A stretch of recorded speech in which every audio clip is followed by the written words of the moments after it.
listening to Driving Law, a podcast by Kyla Lee about all things related to the rules of the road.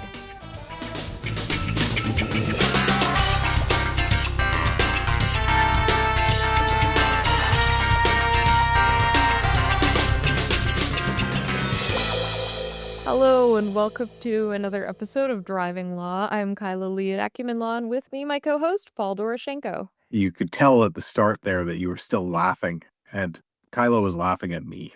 So You're like, as I'm about to press record, you're like, you still need to do this, you still need to do that. And it's 8 o'clock at night, and I've just been in 2 days log of all-day court, and I'm wiped. I know. It's fine. BC Supreme Court matter that is of significant public interest, but not a driving law topic. So Yeah. It's every once in a while I get pulled into things that, I'm always like, I only do driving cases. And then every once in a while someone sucks me in with something that is not a driving case. But it's always a public interest case whenever you do it. There's always something that's a public interest, and you end up doing it, and you do a good job. It's either always something that's a favor for a friend or something that's really interesting or novel or precedent setting or both. Well, this is both. So yeah, it's funny how that happens to you. At years and years ago, you wondered whether or not you'd have any interesting litigation. And when I explained to you that driving law has the most interesting litigation, you were like enticed by it. And now you see, yeah, there is a lot of that. But, now because of your fame, I know you have fame. Don't deny it. Because of your fame and your clear skills, you get drawn into these other things. Yeah, it's hard though. Like it's hard being in something that is so significantly outside your area. Like where it's not like a criminal law case or something like that, right? Where you're at least, my toe is still in the water I'm used to. I'm like on the other side of the country in the other You're not, because it's administrative law and it's lawyerly stuff. So I don't think you're so far out of your realm. And one of the things that I think you gathered from this is that, we go into court, Kyla and I, and sometimes we feel like, okay, well, I'm imposter syndrome. You're always worried about that. And then you see the people who are like the famed people in this area of law or well-renowned, and you're watching them and you're like, okay, well, I got a much better handle on on this file than they do. Which is something there's a famous story I tell you about with my dealing with 4 senior lawyers from the biggest firms in the city and the little old me when I was like a 5-year call. Yeah. And yes, It's not, that I've got a much better handle on the file as much as it is sometimes, I just feel like sometimes my delivery is more interesting to watch.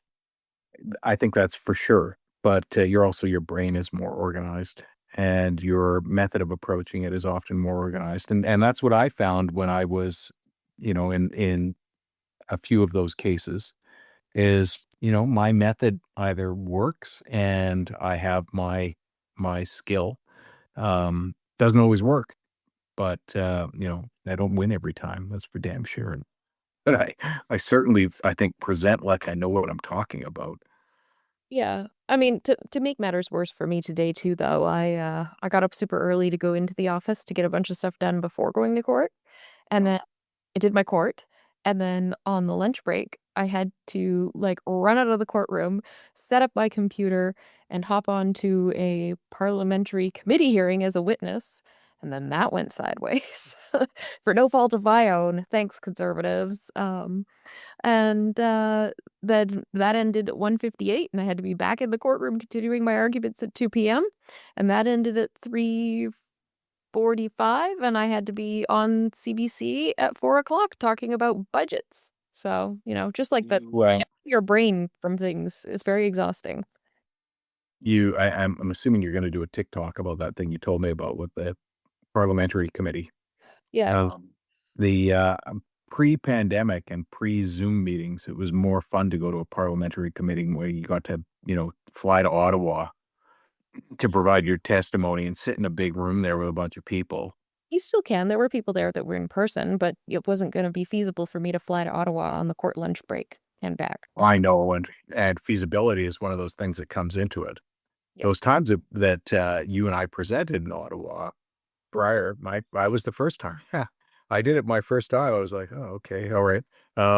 Actually, I think it was here, but in any event, they offered to pay for some of the travel, and they're not going to pay for any travel anymore now. That you can just do it on Zoom. Yeah. Yeah. The So very you were in court at lunch break. You were in a parliamentary committee, Yep. and you're back in court, and then at 4 o'clock you were on CBC. Yeah. Yeah, that's a tough day after 2 days of court. It is. I was just thinking while you were talking about like the days when we went in person to Ottawa, and I was like, man, how did I used to have time to do all those things? But then I just realized I just did all those things today. I probably just don't remember how stressed I was getting all those things done then. Maybe. I tell the story every once in a while about you appearing at the Supreme Court of Canada. You don't know about this. You don't know that I tell this story. You appearing at the Supreme Court of Canada in the Wilson case. The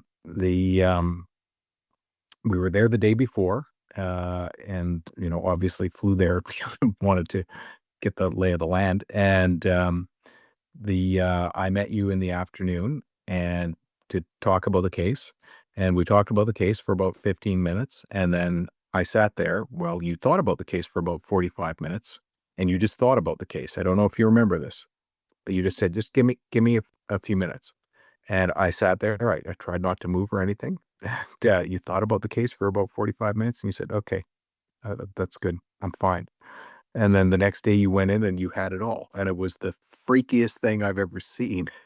Um, because I would have been like Howard Michelson there with all the Post-it notes and everything, trying to, keep trying to anticipate some of the questions they're going to ask and everything like that. But yeah, you just stared at the wall for 45 minutes. I was waiting for you to ask me a question. And then I think at the end, you asked me afterward at one thing, but you didn't ask me anything during that time period. You're like, okay, I'm prepared. It's like, okay, you're weird, but it's impressive. Kind of what I did last night too, the first day was me listening to arguments, and then last night I had to think about what was said and what was in our argument, and I just kind of sat here through 3 Disney movies that I didn't watch, and then I was ready. Well, then that day you demanded silence from me. At least that's how I understood it. Maybe I could have sung some Disney songs, I suppose. No, other human noise I can't cope with, but movies, TV shows in the background, horror films with lots of gore and screaming, Disney movies with lots of singing and bright colors, that helps me focus. Don't ask me why. It is you're a strange person, Kyla, but I greatly appreciate your skills. All right, speaking of focus, let's focus on what we're here to do, which is our podcast. And there's so much to talk about. Like driving law wise, there have been so many interesting things that have happened in the last week. Well, 3. you're gonna have to fill me in once again. You're going to court for 2 days and solid the day before that, 8 hours or 7 hours of hearings, and yet you're the one who's going to have to tell me about the topics. 3 interesting cases. Do you remember a few months ago, it must have been in September, the beginning of September, a case came out about intention and refusal and what the Crown has to prove. Yeah. Specifically that the Crown has to prove, according to the Saskatchewan Court of Appeal, bless the Saskatchewan Court of Appeal, may God protect them from any harm, that the Crown has to prove the refusal was intentional, intended to produce the failed result. Logic. Of course, that case hasn't been considered in British Columbia because it's, only like a month ago. We don't run a lot of impaireds in BC until now. Well, until October 30th. So what has been considered, the Saskatchewan Court of Appeals decision has been considered in BC. Yes. So this is a case called Mowbray. And I'll tell you something about it after that I can't say on the podcast. But this case called Mowbray is a Revelstoke file. It was argued by Glenn Verdeman. And what? yes. And Oh, yes. I could tell you something about this file. You and I are about to tell each other the same thing. Different things from different perspectives. Yes. Anyway, so Mr. Mowbray, pulled over by an officer, is given an ASD demand, doesn't comply with the ASD demand, tries to blow, isn't successful. And ultimately, this question of the sort of elements the Crown has to prove in a refusal in British Columbia comes up. So the first thing the court does is cites Masalita, which I know is one of your favorite cases. Specifically the officer's evidence about sort of her notes and her testimony that she told him that his refusal was the same as a fail result, which is an accurate legal advice, that raises a reasonable doubt that he knew a demand had been made. The court does not like that. Court says, no, these cases are factually distinguishable. And so, Masalita is not bad law. It just doesn't apply here. So then the court goes. So I didn't recommend it. I didn't know the basis of necessarily the facts that I knew in any event. Go ahead. Anyway, then the question becomes, did Mr. Mowbray intentionally fail to produce a sample of his breath? And so the court looks at authorities, and they go back actually to like some cases from Judge Challenger that have older Judge Challenger decisions dealing with competing lines of authority about what Crown has to prove. Judge Challenger saying in a case called Doiron that the offense is one of general intent and it falls to the accused to establish a reasonable excuse should the Crown meet its burden of proof, which is interesting. And then there's a case of Susi, which is decided by Justice Paciocco out of Ontario, who considered the same competing lines of authority with respect to mens rea, and after analysis concluded that it was one of general intent, that the Crown had to show that a refusal or failure to provide a proper sample was done on purpose. So, interesting, both general intent, but both requiring different elements to be proven. Very strange. That they're making the same legal finding, but making a different, actus reus and elements of the offense findings. Yeah, I didn't agree with either of them, but in any event, yeah. So then comes up this question, and paragraph 24 of Mowbray says this: apart from the excerpt above, Judge Challenger makes it clear in her analysis that she applied the general intent standard with respect to the actus reus. In stating that the onus is on the accused to provide a reasonable excuse, that is what is left for an accused if they fail to provide a suitable sample on purpose. That was the fact scenario facing Judge Challenger. So the judge basically resolves it by saying, well, there was already proven that he'd failed to provide the sample on purpose. And then he says, discusses the sort of test for comity and stare decisis. And then says, the only basis for concluding I should consider the matter afresh is because there were no superior appellate court decisions on that point to which Challenger expressly averted. Both Crown and defense in this case acknowledged the conflicting case law and referred to the recent Saskatchewan Court of Appeal decision in Emerua, if that's how you pronounce it. Crown obviously saying, don't follow Emerua, because, that's hard for us. And said that more emphasis should be placed on the notion that driving is a highly regulated activity, and it should be viewed as something that's duty-based when you're asked to provide a sample. So whether you intended to produce the fail results is irrelevant. And the judge is kind of attracted to this analysis. He says there's much to commend in that approach. But the Saskatchewan Court of Appeal focuses more on the criminal context, less so on how the criminal aspect forms part of this overall regulated licensing activity, doing something that's inherently dangerous, and then you make it more dangerous when you add alcohol or drugs. And then he quotes from Emerua and says,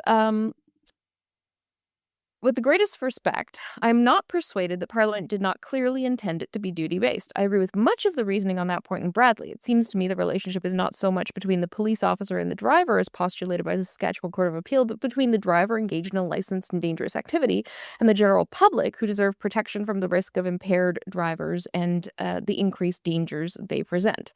Then he goes to this question about Zora, right? Which was the duty-based offense and objective fault. And says, adding a requirement that the Crown prove knowledge of the demand is consistent with an objective duty flowing from that knowledge and consistent with the purpose of the legislative approach. And he says the purpose of the amendments was to simplify prosecutions.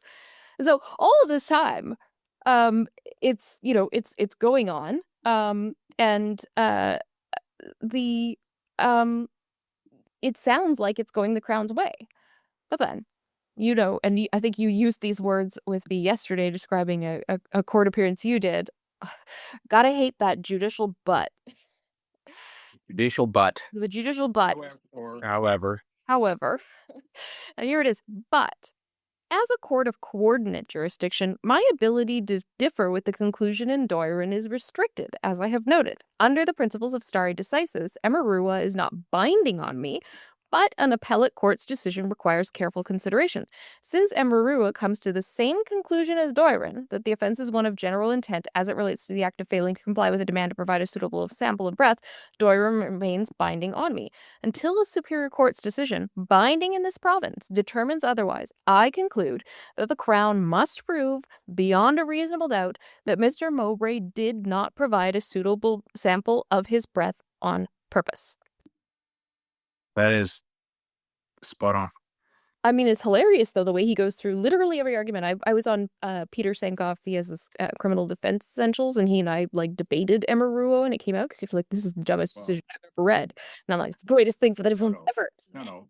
It actually makes a whole lot of sense. Saskatchewan Court of Appeal. Yeah. Well, I mean, everything that Peter said was all the stuff leading up to the judicial butt in this case. Yeah. So then, of course, the became, do you want to know the outcome, though? Do you really want to know? I don't need to know any further.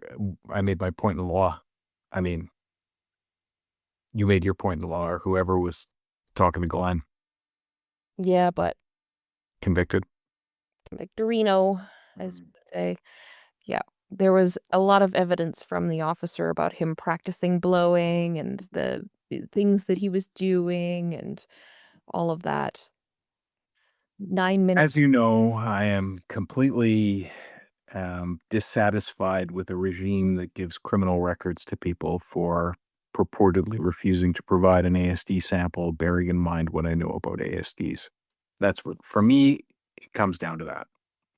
Yeah, I mean, fair enough, right? I get it. You put your lips on it and you try to blow. I will tell you the new Draeger device that's coming out is easier to blow into, and the Alcosensor FST that we use in BC is more difficult than the Alcosensor 4 DWF. And it really comes down to the device, and you end up with a criminal record for a device on the basis of which device was used. But you and I agree that refusal offenses, especially ASD refusals, are bad. Just bad. They're just bad. I don't know how else to describe it. They're bad. They're bad for society. They're bad for the concept of charter protected rights. They're bad for justice. I'm just amazed that we as a society ever agreed to accept this. Well, at least. All right. Well, it was convicted, but interesting. Saskatchewan Court of Appeal protecting us from ASD demands. Literally. All we have in this country is the Saskatchewan Court of Appeal to protect us. I've never wanted to move to Saskatchewan more.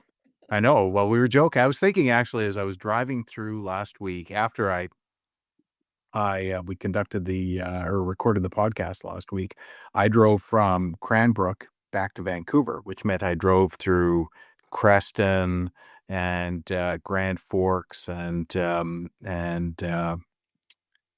Midway and Green, the town you really like, Greenwood, and Princeton. And I was thinking to myself, why would anybody leave BC to move to Saskatchewan? All these people, like a year ago, were moving to Saskatoon. Why the fuck didn't they move to Cranbrook? It's gorgeous in these places. So you know what? In Saskatchewan. No. In BC, we have this, everybody thinks of BC as being a very progressive place, but it's not. It's the furthest thing from being progressive. It is, a lot of people who are very established in their thoughts and ways and inflexible in their thoughts and ways. And the Saskatchewan Court of Appeal is, in my view, dealing more with reality, boots on the ground, That dealing with actual scenarios of humans doing human things. that's a very interesting segue because people think BC's so progressive. People don't think Saskatchewan's progressive. But what's in between BC and Saskatchewan, Paul? Well, Danielle Smith's Wonderland. yeah. So Danielle Smith's Wonderland, I will say, Alberta courts. I was actually, who was I talking to? It was a lawyer who had practiced. Actually, I was in Cranbrook and I appeared in court. And one of the lawyers had been practicing in Lethbridge. And I was thinking about my experiences in court in Lethbridge. And Lethbridge, I was always very impressed with the judges. Fantastic bench in Alberta. And yesterday I was speaking in provincial court and I was talking about Jack Watson, who was on the Court of Appeal in Alberta, but he was my advanced criminal law professor when he was the lawyer who dealt with all the appeals in Alberta. Okay. And very progressive, thoughtful judges in the provinces, in the prairie provinces. Okay. I won't say anything about BC. Let's talk about the Alberta Court of Appeal then, and let me shatter your hopes and dreams. Paul, lots of times you see cases, you and I see cases of people who are in accidents. And what often happens when people are in accidents is Confused? they have to see doctors. They have to get medical treatment. And so the ambulance comes and they go in the back of the ambulance and then the paramedics do their thing and they ask all sorts of questions that are medically relevant, like, did you drink? Did you do some drugs? Because you're going to need to know that if you're going to start to give them things. And also it might be relevant to interpreting the symptoms you're seeing, assessing where they're lying on the Glasgow Coma Scale, et cetera, et cetera. Medically relevant questions. But what happens, as you and I both know, is the cops love to stick their little heads in the back of the ambulance and listen to all of that. And they love to ride along in the ambulance and watch people getting their interactions with the paramedics and eavesdrop on those private medical conversations. You and I have discussed this many times. These are private medical conversations in circumstances where a person's life, liberty, life is in jeopardy. And here they are. You've got a police officer who's decided to pop in. And often enough, that police officer who's popped in is not necessarily just sitting there. They are sometimes impeding the ambulance attendants, the paramedics. Yeah, I actually was just reading a file on the weekend of a client who was in the back of an ambulance and was not answering the questions because the cop was there. And the ambulance attendant was like, when you guys are here, it makes our job so much harder. I was like, yes, it does. You're interfering because if that person calls me, I'm going to say, don't answer the questions. Don't answer them. Not if the cop's there. That argument would work in Saskatchewan, maybe not in Alberta. That argument would probably work in Saskatchewan. It will definitely work in Ontario, where in 2023, in a case called SS, the Ontario Court of Appeal said, nuh-uh, you can't just eavesdrop on private medical conversations. Ambulances are not charter-free zones. You got to provide charter rights, and the person needs to understand the jeopardy of answering those questions legally as well as medically. Oh, it's like an induced confession, right? You know, you're in a circumstance where you're going to give information on the basis of the fact that you need to provide it to protect your physical being. Yeah. Go ahead. Let me focus back. We're kind of rambly today. Alberta Court of Appeal is considering this issue. And you can tell from my tone, it doesn't go the way we want it to go. It's a very strange judgment because the court's like, yeah, Section 8 is definitely engaged when you're providing information to ambulance attendants and you're answering these medical questions. You have a direct interest in the information. You have a, reasonable expectation of privacy in conversations with medical professionals. But then the court says, yeah, but is it really? Like, even though you have some privacy interest in the information, is it really information that you control? right? And that's part of the Section 8 thing, is you have to have sort of some control, right? If you think about like you can't exclude people from your residence if you don't have the power to exclude them, or a residence. And so the nature of the information doesn't necessarily constitute personal and confidential, but also the place. There's no property interest in the ambulance, no control over who rides in it, which is interesting, and I think leads to the you'd better assert you don't want the cop there ever if you are in an accident. No, don't come in my ambulance. I don't consent to you being here. And so there's certainly a diminished privacy interest in that respect. And then the court says the manner in which the information is obtained, the intrusiveness of the police technique, that's where it fails.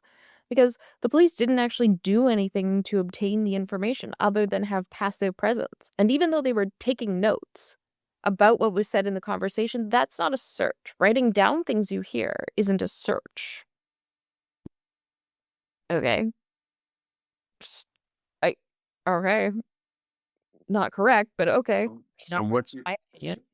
So, I mean, from my perspective, what's my legal advice to somebody in these circumstances? You never get to 10B them until later.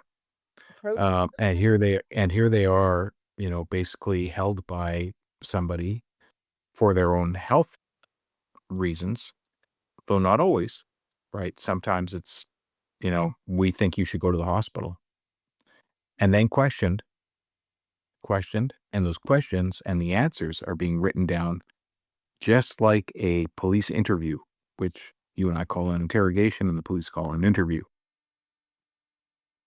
Yeah, I mean, the legal advice I would give is, number one, protest. Say you don't consent to the officer being there. If you're asked questions, say, I can't answer these questions in the presence of this officer because You don't get to talk to them until afterward. The paramedic? No, you don't get to give legal advice until later on. Yeah, fair. But people who are listening to the podcast now, they should be armed with the knowledge now. Better get out there and do a TikTok, and hopefully it gets 100,000 views. Jeez. If you're ever in the back of an ambulance, tell the cop to fuck off. Yeah, tell the cop you don't want him there. I don't consent to you observing my medical treatment. Yeah. Don't consent to you being here. I This don't. This is private medical treatment. I do not consent to you being here. And then You are threatening my medical treatment. I'm not in a position of being able to answer your questions to assist you in my treatment because of the presence of the police officer. He's interfering in my treatment. That's what you got to say, and you got to say, I'm injured. Yeah. And also, you could do all this while you're probably drunk and you've just had an accident. I'm injured, and you have to treat me. Yeah. Because you have a charter obligation. Yeah. Good luck ever pulling that off. Anyway, let's just hope BC follows the Ontario Court of Appeal. That's the moral of that story. All right. Should we Don't count on it, as I alluded or suggested. Should we end on a somewhat happier note? Sure. Well, is it happier when we talk about a 15-year-old getting bodily harm? Talk about it. Impaired causing bodily harm. So impaired causing bodily harm, 15-year-old is injured. It's not even a bad accident. Like, the mirror of the truck strikes this girl's face. I think the vehicle was passing a bus. But should be noted that what constitutes bodily harm these days has been reduced to the lowest level of, I don't know, a bruise. Yep. In fact, the Alberta Court of Appeal did find a bruise was bodily harm. Yeah. So which takes away, it makes it not meaningful in any way. It's not aimed at what the evil of the whole point of it is. Anyway, so when you have an impaired driving charge, one of the things that arises is this question of a higher sentence based on a prior conviction. So in this case, Mr. Bundy, not Al Bundy, not Ted Bundy or Al Bundy. He had a prior conviction for impaired driving. Not impaired driving causing bodily harm, just impaired driving. So he pleads, seeks a CSO, which he gets. Conditional sentence order, which is jail served in the community. Yes, but the Crown said, hold up. No, no, no. This person supposed to get a mandatory minimum jail sentence, no CSO, actual jail, because of the prior impaired operation conviction. And the Nova Scotia Supreme Court deals with the appeal of the sentencing decision. Interestingly, at paragraph 35, they cite Francisco from the BC Court of Appeal. Your case. And talk about sort of the statutory context and language about the overhaul of impaired driving. And this is another case of sort of ambiguity where the statute didn't expressly say something. And so did that mean that it was open to the judge to give a CSO because the mandatory minimum didn't apply? And the reason the judge ultimately finds, yes, the mandatory minimum does not apply because in the criminal code, the provisions that deal with the prior conviction don't expressly indicate that a prior conviction for an impaired simpliciter is a trigger for a previous offense or predecessor offense for an impaired causing bodily harm. The other way around, and this is very important to the analysis, the other way around is expressly stated in the code. If you have a prior conviction for impaired causing bodily harm, that's considered a prior for the purposes of a simple impaired, but not the other way. Which is wild, right? Like just like in Francisco, it was wild that you couldn't. You said the words I was about to say. Yeah. Just like Francisco, it is wild. It is not probably what was intended. But I mean, as you and I both know, Francisco's on the way out anyway, because the government snuck in some language about that into a different bill. yes. But anyway, so the court ultimately concludes, nope, it's not a prior conviction. And besides, it's ambiguous, and ambiguity must be interpreted in favor of the accused. Yes. So, well, there you go. Yep. If you have a client with a prior, nobody does. That's a rare scenario. Mr. Bundy's lawyer did. Well, there you go. Do we know Mr. Bundy's first name? Patrick. Okay. So close. Neither Al or Ted. No. Okay. Anyway, that's all that you have for us. The ridiculous driver of the week. Well, yeah, and there's lots to this. I mean, this is the type of thing that would have ended up on the news back in the day when there was, local news. Somebody, you can find the video, is on TikTok and on Instagram of somebody driving their Tesla into the glassed-in area of the IKEA in Richmond. This is a place that both you, I, and probably everybody in Richmond and Vancouver and know very well. We have a monster IKEA. It's not on Sweden Way. The original IKEA in Richmond was on Sweden Way, but is a monster IKEA store. And someone managed to drive their car into through the glass, their Tesla, through the glass and into the exit area of the store. And I find this interesting because recently, just before Halloween, there was all of these videos posted on TikTok of people driving through graveyards and having their screen on their Tesla show people walking around. And usually it was an issue of the shadows past the gravestones and everybody playing it up. And I see Teslas and I just assume that they're going to get out of the way of me if I turn left in front of them or something like that, assuming that they're not going to have a problem. But this was a completely glassed in area. Mm-hmm. Someone managed to drive their Tesla into the IKEA. Richmond is fertile ground for ridiculous drivers of the week. And so this was, I thought, our local Richmond ridiculous driver of the week. Tesla into the IKEA store. What if IKEA was just testing out a new drive-through feature? Well, I wonder if the glass somehow wasn't observed by the Tesla. You know, somebody might have had it on auto drive or autopilot or whatever the heck it is.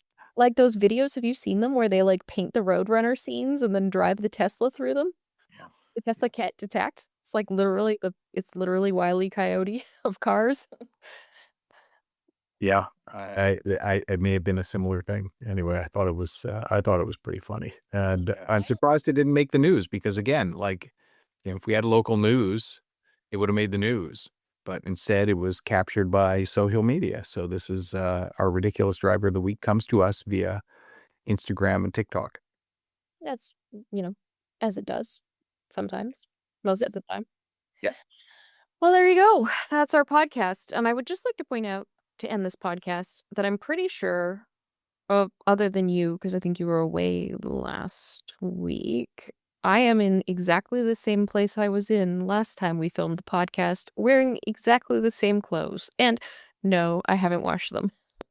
I was in a hotel in Cranbrook, and I was wiped out. I hadn't had anything to eat from all day. I had a cup of coffee first thing in the morning, and I spent the rest of the day just driving around to private liquor stores and delivering liquor. Then I had something to eat shortly before the podcast, and I was so wiped out. I have no memory of the podcast from last week. Not a thing. I had to go back and actually watch the podcast so that I could determine whether or not we talked about any of these cases. Well, there you go. So, anyway, if you have a driving law related issue or a strange precedent setting legal case that you think please don't suck me in more. No. Don't do it. No. I need to focus on my work, my existing work.